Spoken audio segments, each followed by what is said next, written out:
Hey everyone, happy Wednesday. I have a load of updates for you, but first, I wanted to just say last week was an absolutely awesome week.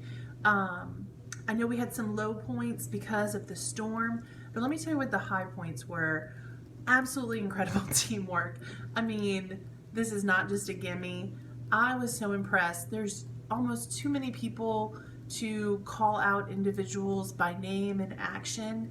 A lot of that happened in the praise channel. It was bumping because things were so good. I think if I had to sum it up by saying anything, it was like service over self de jour. Like so much service, so much personal sacrifice of time and energy and group commitment. I'm beyond impressed and proud and honored to have this team assembled the way that it is. So we crushed it. I am so proud of us. Thank you for everyone who came together and made that happen and just really kept our practice at the heart of this kind of trying time. Immensely proud. Also, last week and some this week, we've welcomed some new team members. We're continuing to do that. So here's who has officially joined us. We have Lindsay Mead, who started last week as a customer care team member. Michael Burney, who started this week as a pet care specialist. Anna Babineau started this week as a customer care specialist. And then starting later this week, we have Mike Stokes, who's joining us as a nurse. So 4 awesome new team members.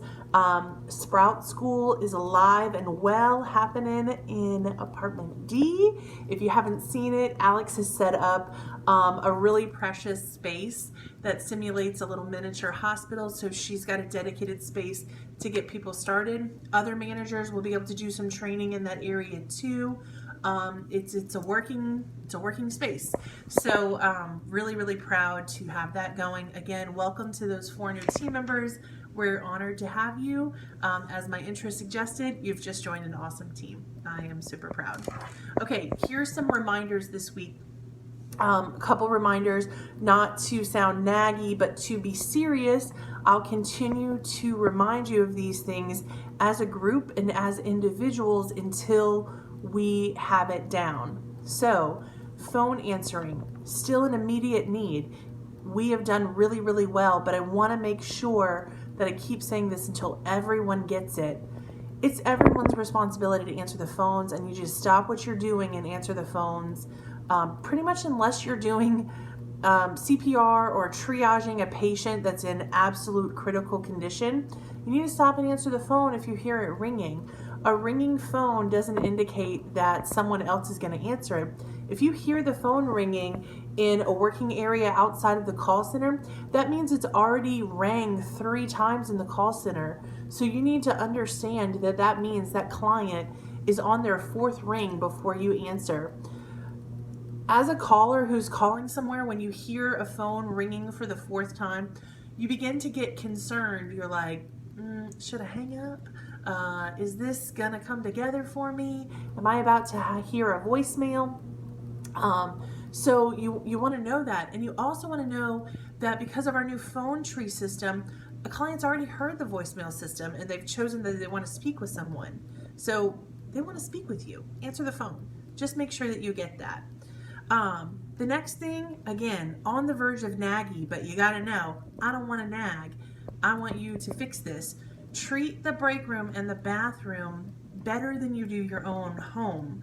At our own home, we're responsible for our mess. And so it's our choice to leave it. Here, you're responsible for your mess and only you. It's not your choice to leave it. You don't have a choice. You have to clean up after yourself. This especially goes for the break room. I know a lot of times our team will eat a meal and they'll have leftovers and they're like, oh, I'm going to leave it here because when I get a break, I'm going to come back in and have another bite. Don't do that. Please put it away. Clean out the refrigerator. Keep that space clean. I've noticed everything from food on the floor, crumbs on the table, half-consumed beverages everywhere, open packs of cookies or chips or whatever. It's messy, it's gross, it draws bugs. Occasionally we have to have meetings in there. Dawn has to have meetings in there frequently. And it's frustrating to pick up after other people. I'm sure you know that in some capacity. So don't be the person who does that to someone else. Again, it's a common area. It's not exclusively anyone's common area. It's not exclusively your common area. So you need to pick up after yourself. It's critical. The next thing that I wanted to remind of is we need to make sure that we're fully closing the shed door and latching the latch so that handle turns to actually lock it in place. You don't necessarily have to put the padlock on it, but you need to actually close the door to latch. Here's why. Air conditioning is leaking out. It's so hot in the summertime. We work really, really hard to keep spaces cool, especially that shed. We need to make sure that our refrigerators don't overheat. We keep medications and lab supplies that need to stay cool. And we want to make sure that our food and other supplies stay climate controlled in that space. If you leave the door open, it gets so hot, all that fresh bought air just escapes. And then for the people who have to work in there, you've created a hot and uncomfortable space for them too. So make sure that's better. Also, while on the subject of that, we're having a lot of empty boxes and containers and wrappers left behind. It's almost just like someone goes in there and they find what they need, kind of pillage through, leave the rest. Well, that kind of goes back to the break room thing. You got to pick up after yourself. It's especially inexcusable there because you're right next to a dumpster. Like, you're literally going to pass the dumpster coming out. So break down that box, pick up those wrappers, throw them away. It's inexcusable to leave a mess behind. We're grown people. We can do better. Speaking of the dumpster, this is kind of new, just something that I wanted to share with everybody. I know we all get frustrated when we can't throw things away, dispose of things the way that we want. We've noticed that sometimes our trash pickup is unreliable for whatever reason. We're supposed to have that dumpster dumped every Tuesday and Friday morning. Now they come like between 5 and 6 a.m. so they're not in the way. So if on Tuesday or Friday during the daytime or that night you notice that the dumpster is still full, I want you to leave a message for Beryl, because she'll be in contact with the company. It's happened several times already. There's really no recourse that we can do other than tell them when it's happened, unfortunately. But otherwise, you can't dispose of trash. People continue to try and the trash falls everywhere. We had rats at one point. We don't want that. So if you see the dumpster's full, you need to tell somebody. It's important. Avamark accounts. When you come with your pet or when you buy supplies with your pet, you need to take care of that balance immediately. Now, whether you're going to pay for what you're getting because maybe just your employee discount should be automatically applied and you're maybe getting items that your pet insurance or your pet wellness plan just won't cover, pay immediately. Those things should happen automatically in your account. Or if you do need to file a Trupanion claim, file that immediately and enter that Trupanion claim submitted code. We need to be summing up your records. So the best thing to do is let the customer care team do their job. Get your pet, go check out at the front just like a client. They'll tell you what you need to do and then you can do it then in whatever way to settle up. But those are going and they're being left undone. And y'all, at the volume of people that we have working here that we're trying to offer pet care benefits to, it's almost a full-time job to keep up with just that.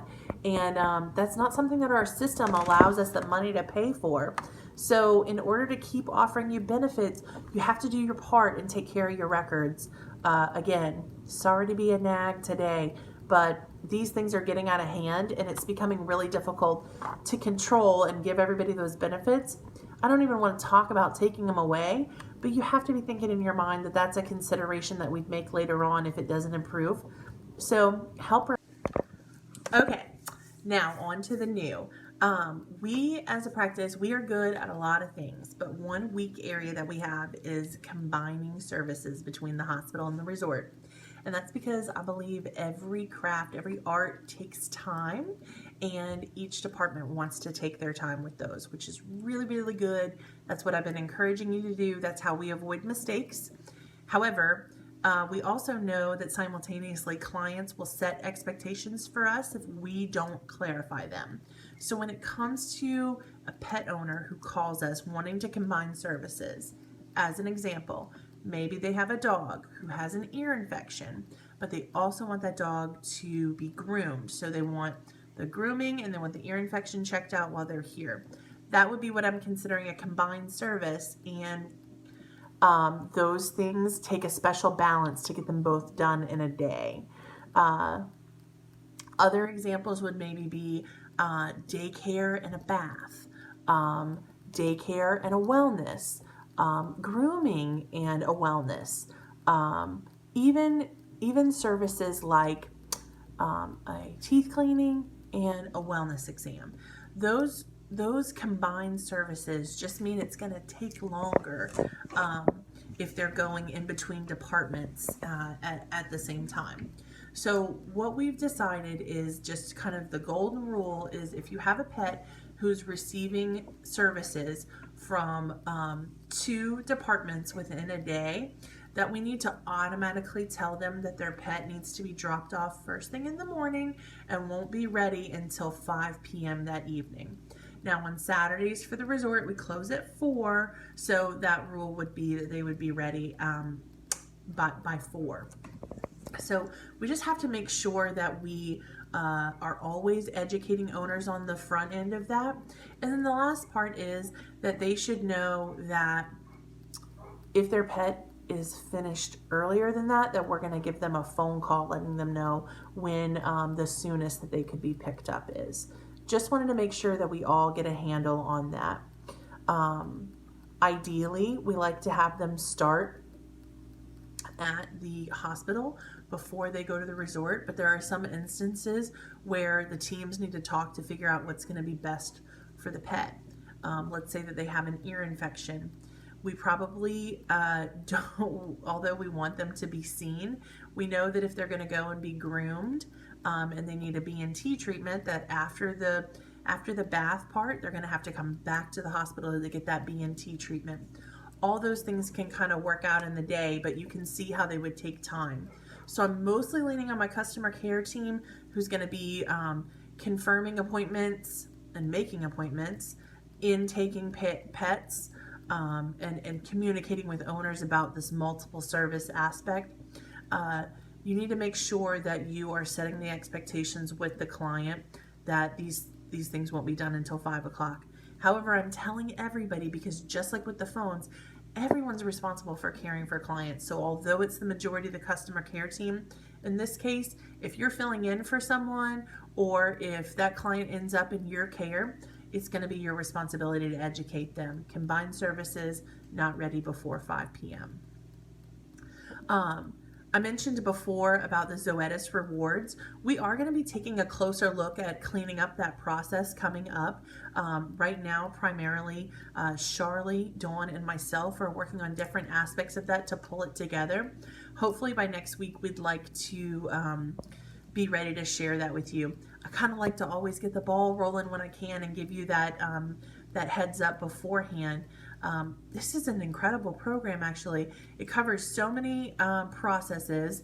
The clients get rewards based on the products that they use, and they get it on a basically debit card, like a gift card, that they can use here at our practice. So it unlocks a lot for them in the future. So we're going to be looking at how to clean that up and make sure that we're connecting everyone and make sure that clients don't forget that they can utilize those points here.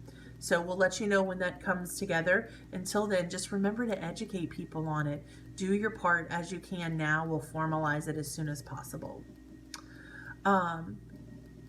Considering how things are going at our resort, I wanted to make sure that everyone understood, really for the past 3 weeks, even including the 4th of July, We actually didn't hit what we consider capacity or overbooked at our resort. We've been underbooked actually for the summertime. Now, this doesn't mean anything's going on with our business. What I suspect is that our team is not understanding that we actually have to overbook in order to hit capacity. And that's because we have such a high volume of people who end up canceling last minute or no showing. So what I prefer to see happen at our pet resort is for boarding to overbook by 8 daycare crates. So that means that when you think that you're full, you can book into 8 daycare crates, because it's likely going to shake out that we'll have 8 condos or a combination of suites that become available that we can shift those pets into. Now, it's a gamble, because sometimes human behavior surprises us and people don't end up canceling and they end up showing up. Well, we can take security in knowing that if we have these pets who are booked in crates and they have to stay in a crate, there are things that we can do for them to make them more comfortable. I need to make sure that everybody's comfortable with this. I'm completely comfortable with a pet boarding in a crate as long as they have an opportunity to exercise, to get out and stretch, to be stimulated, to move around. And so if that's the case, just know that when they're crate boarding, if they end up having to stay in the crate for more than one night, I'm willing to give them 1 complimentary playtime per pet per day that they board in a crate, if our overbooking doesn't pan out for them getting into a condo. If it does and they still want playtime, they'll pay for it. However, that'll be my concession to make sure that everybody feels really good and that we are being fair to the pets who end up boarding in the crates. So overbooking by 8 is a point where I'm comfortable. Clients will be very comfortable with this as well. So I want to make sure that everybody works out in their mind that you can overbook, and that's how we actually will reach capacity. Why is this important? It's important because as a pet resort, whenever we are under 75% capacity, we are not able to maintain a profitable status that pays for everyone's salary. It's really, really simple economics here. So what we count on is we count on overbooking during peak seasons and reaching capacity, because we allocate that money to balance everyone's salaries throughout the year. Boarding facilities who don't do this, or who aren't smart and aren't considerate of their employees, they typically will force employees to take extended leaves of absence during non-peak times. That's a fancy way of saying they cut their hours, and we have never, and I don't plan on ever doing that. So it's important for everybody to understand there is a reason that I want to fill us to capacity, and it's because that's the way of guarding your salary. It's as simple and genuine as that, I promise. So if we can stretch ourselves a little bit, if we can make sure that we stay busy enough and that we book all available spaces during the summer months, I don't have to trim anybody's hours during the non-peak times. Really important. So what I'm asking is, again, overbook into at least 8 crates. Book until we tell you to stop. In other words, if there's an available place for you to put a pet, you can book until we say stop, and you can offer the pet owner and educate them and say, hey, right now we are overbooked. I'm putting your pet in a crate. They have somewhere to sleep and they have somewhere to be comfortable. If they get stuck in that crate for longer than intended, we will make sure that they have a complimentary playtime to exercise and to be stimulated outside of that crate until they're able to get into a bigger boarding space of your choosing. It's exactly how I'd say it every time. The other thing is, I'm a little bit concerned about our team all understanding that clients who want to maybe separate their pets for boarding, they want them in separate boarding spaces, may not be understanding that pets can stay together in individual or in a shared space, but we will always separate them individually in different spaces for eating. That's just our protocol. We don't let pets eat together. So we'll separate them for feeding and put them back together for sleeping and daytime activities. just making sure that everyone understands that, because that's a way where we can maximize the number of pets that we have and reach our capacity. Okay, last thing, coming up in about 6 or 7 weeks from now, we are going to be upgrading all of our computer hardware. That means new computers in every room, new servers, everything going to be new except for basically like lab equipment, phones, x-ray unit. So all new hardware equipment, all new computers. This means that saved passwords, things on the desktop, shortcuts like that are going to disappear. So I would encourage you, if you are in the habit of saving documents on the desktop of somewhere, go ahead and take the time to move those to one of the data drives, which will be copied over. So that's really, really important to make sure that you start doing that now. As we get closer, I'm going to give you kind of a game plan on how we'll be changing these things out without missing a beat. We're going to have some help. We're going to have some new wiring done. We've got a little plan forming together. So as soon as I get that, I'll make sure to share it. But I just wanted to give you that little first task first, and let us all get started on that. It'll be great. The last piece of good news is we had a software failure earlier this year when we tried to move from Atlantis to another software. But we found a replacement finally, and we're ready to make the move. This is the one for us. So in the upcoming weeks, we'll be transitioning from Atlantis to a new cloud-based software called Ginger. Melinda is kind of leading the charge on that. I'm really excited to have her in the position. I feel like she gets the whole big picture and she'll be able to see it through. But we'll be able to make that exciting change, and there's a lot of great little benefits that'll loop in with that. Okay, big update today. Rewatch if you need. Make sure you catch those reminders and the new stuff. Thanks for tuning in. And again, thanks for such great teamwork. Y'all are the best. Bye.